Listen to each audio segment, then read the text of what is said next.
अमेरिकी राष्ट्रपति Donald Trump ने भारत की तेल खरीद को लेकर बड़ा ऐलान कर दिया है। ट्रंप ने कहा है कि भारत अब ईरान के बजाय वेनेजुएला से तेल खरीदेगा। उन्होंने कहा कि भारत के साथ इस बारे में डील की गई है। एयरफोर्स वन में पत्रकारों से बातचीत करते हुए ट्रंप ने कहा कि हमने पहले ही वो डील कर ली है। डील का कॉन्सेप्ट क्लियर हो गया है। अभी तक भारत ने इस बारे में कोई प्रतिक्रिया नहीं दी है। रॉयटर्स ने अपनी रिपोर्ट में बताया है कि ट्रंप का बयान अमेरिका के नई दिल्ली को यह संकेत देने के एक दिन बाद आया कि वो रूसी कच्चे तेल के कम आयात की भरपाई के लिए जल्द ही वेनेजुएला से तेल खरीदना फिर से शुरू कर सकता है। ट्रंप ने कहा है कि जनवरी में निकोलस मादुरो को पकड़ने के बाद अमेरिका ने वेनेजुएला पर नियंत्रण कर लिया है। वेनेजुएला के पास दुनिया का सबसे बड़ा तेल भंडार है।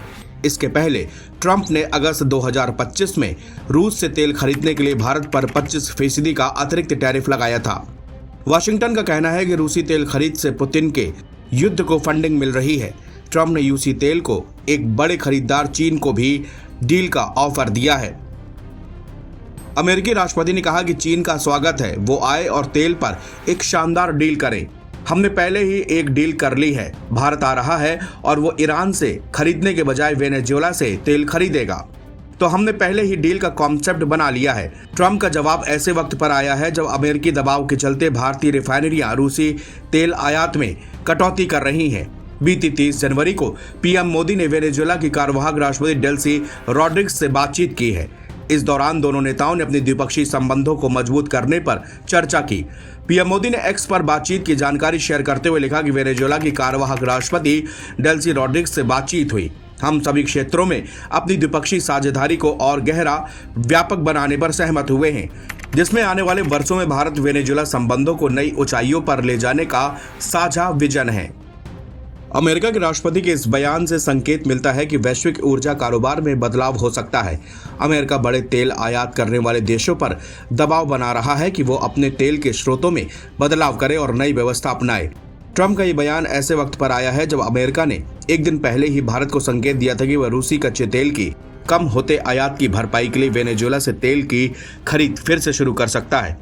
पिछले साल अमेरिका ने वेनेजुएला से तेल खरीदने पर भारत पर टैरिफ लगाया था, लेकिन अब रूस की तेल से होने वाली कमाई घटाने और वैश्विक ऊर्जा आपूर्ति के रास्ते बदलने के मकसद से उसने अपने रुख में बदलाव किया है। इसी बीच वेनेजुएला में अमेरिका की नई शीर्ष दूत लौरा एफ डोगू शनिवार को काराकस पहुंची हैं। बताया जा रहा है कि ट्रंप प्रशासन करीब 7 साल के बाद फिर से अमेरिकी दूतावास खोलने की तैयारी कर रहा है। डोगू कोलंबिया में स्थित यूएस वेनेजुएला अफेयर्स यूनिट की चार्ज डी अफेयर्स है।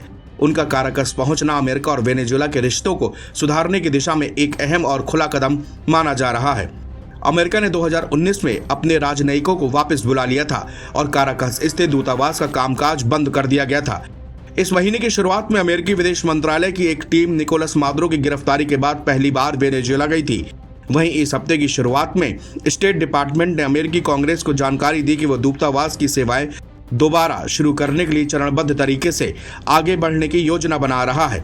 इसमें जरूरत पड़ने पर एक अस्थायी दूतावास सुविधा शुरू करना भी शामिल हो सकता है। नवभारत टाइम्स की रिपोर्ट।